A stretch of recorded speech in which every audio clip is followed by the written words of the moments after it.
O Senhor fala, para aquele que nele crê, não pereça, mas tenha a vida eterna. Ou seja, quando eu for falar do amor do Senhor, é necessário que ele creia que o Senhor se entregou por ele. Ele só saber que Deus o amou é lindo, é maravilhoso. Só que quando a trombeta soar, e quando o Senhor arrebatar a igreja, só sabendo que o amor existe, irmãos, não basta. É necessário, quando nós amamos e quando nós cremos, nós confiamos no Senhor. E dia após dia o Espírito Santo vai trabalhando dentro de nós. A igreja precisa voltar a ouvir a voz do Senhor. Sermões precisam nascer no secreto, não em conferências de tendências. O vigilante não é popular, mas ele é fiel e necessário. Ele é fiel e ele é necessário. Os atalaias no nosso tempo, nós precisamos ser fiéis, porque nós somos necessários. Irmãos, imagina se João Batista, que era um profeta totalmente diferenciado no tempo dele, se ele não tivesse ouvido a voz do Senhor e tivesse pregado a palavra com fidelidade. João Batista não era o mais popular daquela região. Ele não era o mais querido, mas ele era necessário para aquele tempo. Nós não vemos outras palavras, outras mensagens no Evangelho escrito: raça de víboras, arrependam-se. Nós não vemos outras mensagens, mas foi algo que o Senhor deu para João Batista e ele foi fiel à mensagem que ele recebeu. E o que o Senhor requer de nós? Fidelidade.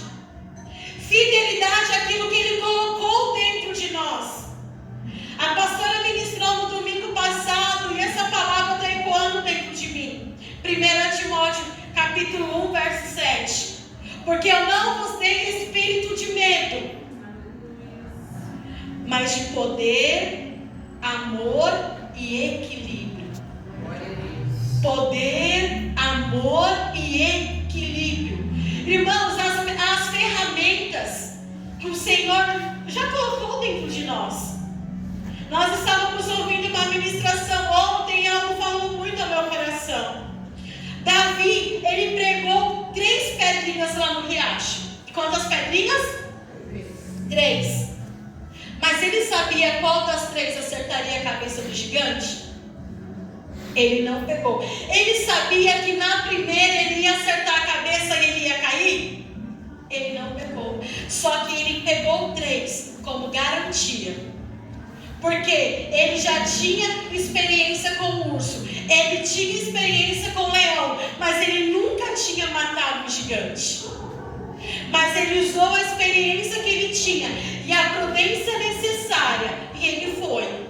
Ele foi com a ferramenta que ele tinha, com a vara e com a funda. E apenas ele precisou só de uma pedra para acertar a cabeça do gigante. O Senhor só precisa da nossa fidelidade para Ele cumprir aquilo que é necessário. Às vezes a primeira palavra que nós falarmos já vai ser o bastante.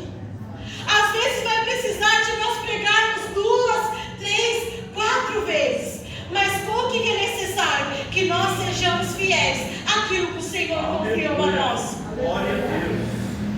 A responsabilidade do alerta. O sangue está em nossas mãos. O texto é claro: se o atalaia se cala, o sangue do ímpio será requerido de sua mão. O silêncio é cúmplice da perdição. Isso falou muito comigo. O silêncio é cúmplice da perdição. O amor verdadeiro, ele confronta, ele não se conforma com ele. A palavra do Senhor diz lá em Provérbios que é necessário, que é melhor que as palavras, em algum texto, mais ou menos assim, que é necessário que as palavras sejam ditas com amor e com verdade.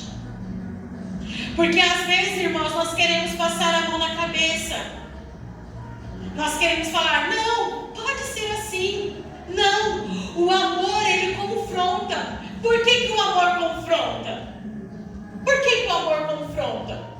O amor confronta porque nós não queremos que aquele que está do nosso lado, se a trombeta tocar a qualquer momento, nós queremos que a nossa família suba conosco. Nós queremos que aquele que está do nosso lado suba conosco.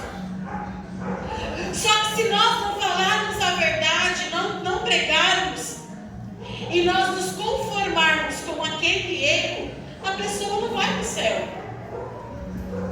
É duro dizer, mas assim, sabe o que é passar? A pessoa vai passar a eternidade dela no inferno. Isso que a palavra diz. Ou é céu, ou é inferno. Não tem meio termo. Não tem meio termo. Se a trombeta soar hoje, se a trombeta do Senhor soar hoje, quanto de sangue nós temos em nossas mãos? Se o Senhor requerer de nós hoje, existe a urgência no arrependimento, porque o tempo está acabando. Irmãos, o tempo está acabando. O ímpio precisa saber que há um caminho de volta. A graça não anula o juízo, ela o antecede. O arrependimento é o portal da restauração. A igreja precisa parar de marquear as feridas e começar a curar as almas. O arrependimento não é uma humilhação, é uma libertação.